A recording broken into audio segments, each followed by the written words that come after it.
Good morning everyone, welcome back to my channel. আজ 23শে জানুয়ারি আর আমি এখন বেরিয়েছি তিশাতিনাকে নিতে। প্রচণ্ড কুয়াশা দিয়েছিল সকাল থেকে, তাই এত ওদের সকালে আসার কথা ছিল, বাট আসতে পারিনি। এখন 10:30 11টা বাজে, আমি ওদের নিতে বেরিয়েছি। তাও দেখো এখনও কোনো রোদের তো দেখাই নেই, কুয়াশা এখনও ঘন হয়ে রয়েছে, তাই একটু বেলা করেই আমি আনতে বেরিয়েছি। আমার যে বোনের বাড়ি গেছে ওরা মেহেন্দি করতে, সেই বোনেরই হাজব্যান্ড আরামবাগ পর্যন্ত পৌঁছে দিয়ে যাবে, আমি ওখান থেকে নিয়ে আসবো। আর দিব্যেন্দুও আজকে আসবে, তো দেখা যাক আরামবাগে ওর সাথে দেখা হয় কিনা। ফোন করে দিয়েছি। ঘুম পেয়ে যাচ্ছে গন্ধটা শুকে। হ্যাঁ, তার স্কুলে যে স্পোর্টস আছে সেখানে গেছে। না, দিব্যেন্দুর সাথে তো দেখা হলো না, কিন্তু তিশাতিনাকে বাড়ি নিয়ে চলে এসেছি। এসেই শুরু করেছে এই যে মেহেন্দি দেখাতে। আর ওইখানে যে ভাই ছিল, মানে ওই বোনের ছেলে, সে ভাইয়ের সাথে কি কি করেছে তার সেই সব গল্প বলতে শুরু করেছে। আর মাসিমণি এখানে আইবুড়ো ভাতে রান্নাও শুরু করেছে। চলো, আজকে তো রান্নার ডিপার্টমেন্টে আমি আর নেই, মাসিমণি আছে। মাসিমণিকে তবে একটু হেল্প করে দিতে হবে। আমি এবার ড্রেস চেঞ্জ করে আসি। দিব্যেন্দু হয়তো একটু পরেই চলে আসবে। দিব্যেন্দু একটু আগেই চলে এসেছে। একবার কি মাইমাকে বাস থেকে নামিয়ে নিয়ে আসছিস নাকি?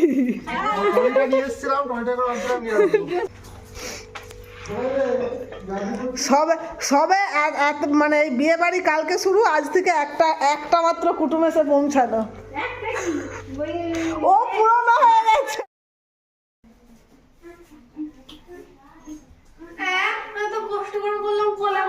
তোমরা তো অনেকদিন আগের ভিডিওতেই দেখেছিলে তিশাতিনা এই পেন্টিংটা করছিল আইবুড়ো ভাতের থালার। তো তখন আর এই ভিডিওটা কমপ্লিট করার পর তোলা হয়নি। ভাইয়ের আইবুড়ো ভাতের থালাটা যখন সাজাচ্ছিলাম তখন কলা পাতা দিয়ে দিয়েছিলাম, কারণ এর উপর ভাত তরকারি রেখে খেতে একটা কেমন লাগছিল। যতই হোক এটা তো কালার দেওয়া, সেই জন্য ঠিক মানে মন থেকে চাইছিলাম না যে, মানে ইচ্ছেও করছিল না এই কালারের ওপর খেতে দিতে, তাই কলা পাতা দিয়ে দিয়েছিলাম। কিন্তু তিশাতিনাদের পছন্দ হচ্ছিল না, বলে কলা পাতা দিয়ে দিলে এত কষ্ট করে ডিজাইন করলাম। তো সেই জন্য এই ভিডিওটা আবার আলাদা করে এর সাথে আমি জয়েন করলাম। ওরা তো মামার বিয়ের আইবুড়ো ভাতের থালা সাজানোর জন্য অনেক এক্সাইটেড। অনেক রকম ডিজাইন বানাবে বলে ভেবে রেখেছিল, শুধু সময়ের অভাবে করতে পারেনি, কারণ ওদেরও তো পড়াশোনা ছিল। সেই জন্য আমি তাড়া দিচ্ছিলাম। এতটুকুই করতে পেরেছে। কেমন লাগছে একটু তোমরা সকলে জানিও কিন্তু।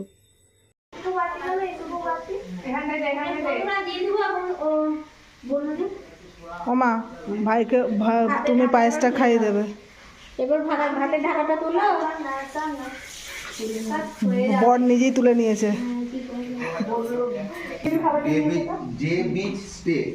একটু টাকাও মামা। ঠিক আছে না, মামার কাজ করতে। তিনশো একটু সরে আসবে তো মামার কাছে আছে। এখানে মা ভাইকে পায়েস খাইয়ে দিচ্ছে। এরপরে পায়েসটা খাইয়ে দেওয়ার পরে এখানে দিব্যেন্দু আর তিশাতিনাকেও খেতে দিয়ে দেওয়া হবে। সেই কারণে এখানে কয়েকটা আসনও পেতে রাখা হয়েছে।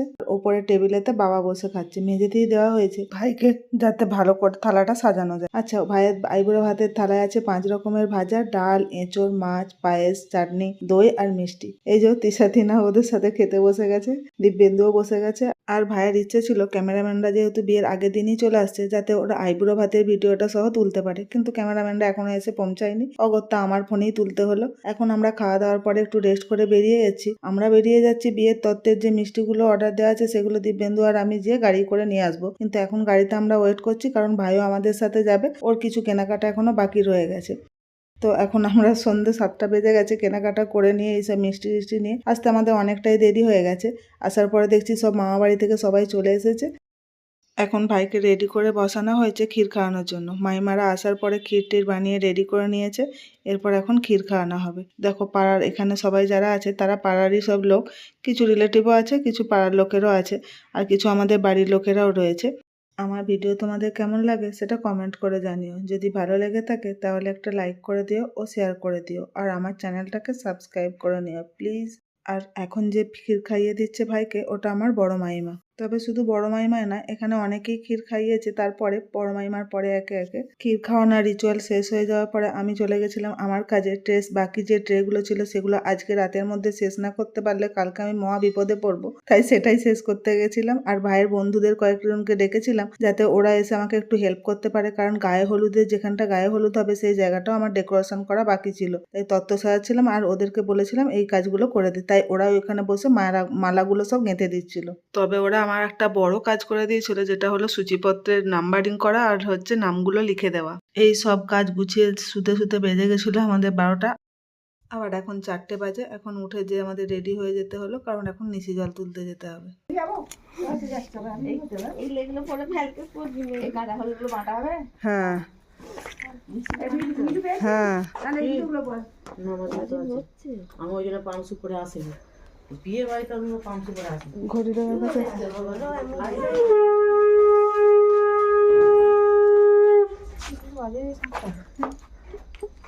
বাড়িতে তো ভালো ভালো আছে।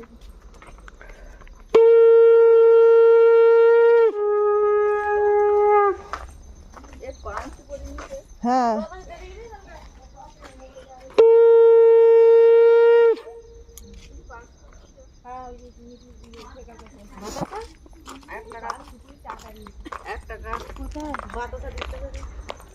মা বললো লাগবে না,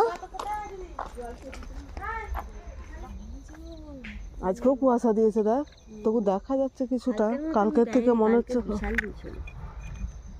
কাজল এতটা নিতে হয়। উফ, মা কিছুই বললো না।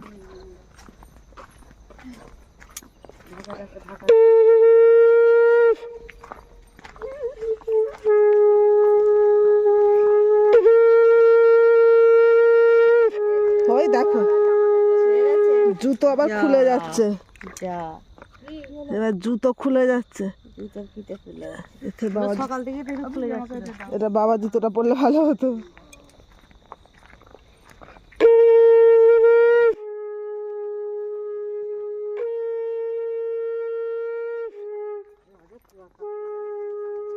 সাতটা পুকুর থেকে বোধহয় জল তুলতে হয়, বাট এখন তো আর কোথাও পুকুরে কেউ ঘাট মানে ইউজ করে না, তাই ঘাটও নেই, তো অসুবিধাই হয়। সবাই তো এখন ট্যাপ, সজলধারা এইসবই ইউজ করে, তাই তো তাও যেখানে একটা পুকুরের মধ্যে 2-3টে জায়গা থেকে এরকম করে 7টা ঘাট থেকে এবং মানে 5টা পুকুরের থেকে তোলা হয়েছে, আর একটা পুকুরের থেকে দুবার মানে 2 জায়গা থেকে 2টো ঘাট থেকে তোলা হয়েছিল।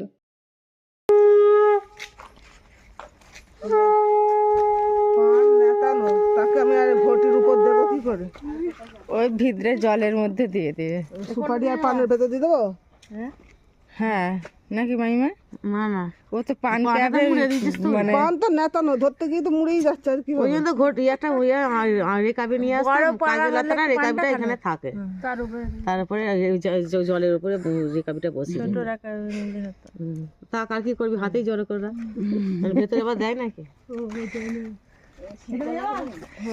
ওই যে বই পুকুরে জল তুলে তো অনেক আগেই চলে এসেছি, এখন 6টা বেজে গেছে। আসার পরে মাসিমণি বললো তোর যখন কাপড় ছাড়াই আছে, পরিষ্কার কাপড় ধোয়া কাপড় পরে গেছিলাম তো, তাই জন্য বললো তোর কাপড় ছাড়াই আছে, গোপালকে তুই তুলে দিবি যা। তো মাসিমণির গোপালও আমাদের বাড়িতেই এসেছে, মানে মায়ের ঠাকুর ঘরেই আছে, তো সেই গোপালকে আবার ওই আমার মামার বড় মামার হচ্ছে বৌমার গোপালও রয়েছে, এই 3টে গোপাল ছিল, সেই গোপালকে তুলে দিলাম, ওদের সেবা দিলাম, দিয়ে তারপরে সবাইকে তুলে একে একে করে নিচে পাঠালাম।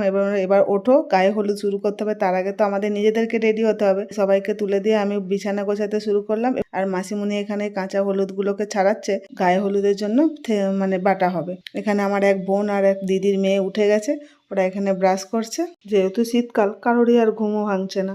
আর এই রান্নাঘরে মেজো মাইমা চা করতে গেছে, যারা এখানে উঠেছে মানে এখন উঠেছে তাদেরকে চা দেবে বলে।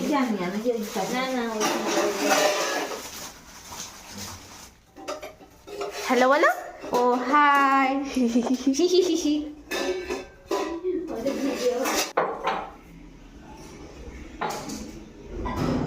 এই যে এই ঘরটাই ভাড়ার ঘর হবে, তাই এই ঘরটা এখন অগোছালো আর অন্ধকার রয়েছে, এটা এখন ঠিকঠাক করা নেই। এই যে এই ঘরে শুধু টোপর রাখা আছে, বাকি বিছানাপত্র যা ছিল সে তো জায়গা মতো মানে যে যেখানে শুয়েছে সেখানে নিয়ে চলে গেছে। আর বাবা মায়ের ঘরটা আমি বিছানা গুছিয়ে দিয়ে চলে গেছি, এখন ওপরে আছি। আমি ঘরের ভেতরের কাজগুলো করছি, আর মাসিমণি আর মাইমারা ওরা এখন বাইরের কাজ করছে। এই যে এখানে ওপরে ভাইয়ের ঘরও গুছিয়ে দিয়েছি, আমার ঘরেরও বিছানা তোলা হয়ে গেছে। এখন ওই ভাইয়ের যে পুরানো রুমটাই ছিল, ও আগে যেখানে শুচ্ছিল সেই ঘরেতে এখনও কয়েকজন রয়েছে, তারা এখনও বিছানা থেকে ওঠেনি, তাই সেইখানেই আমি আমার জামা কাপড়গুলো রেখেছিলাম, সেগুলো এখন বের করছি।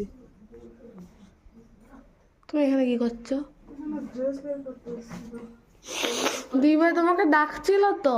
দিদিভাইকে বলে দিয়েছি, দিদিভাই বলছে আমি স্নান করাবো।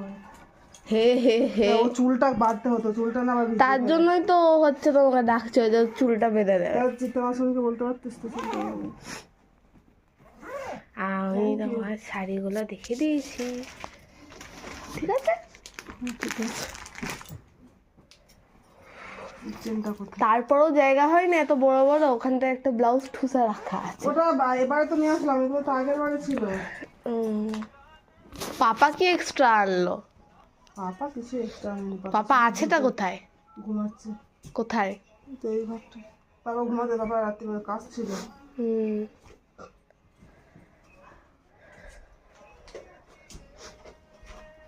শাড়ি পরবে? লেহেঙ্গা স্টাইলে। চলো ভিডিওটা তাহলে এই পর্যন্তই, দেখা হবে নেক্সট ব্লগে। ভালো থেকো সকলে, টাটা। এটা তোমার না? হ্যাঁ।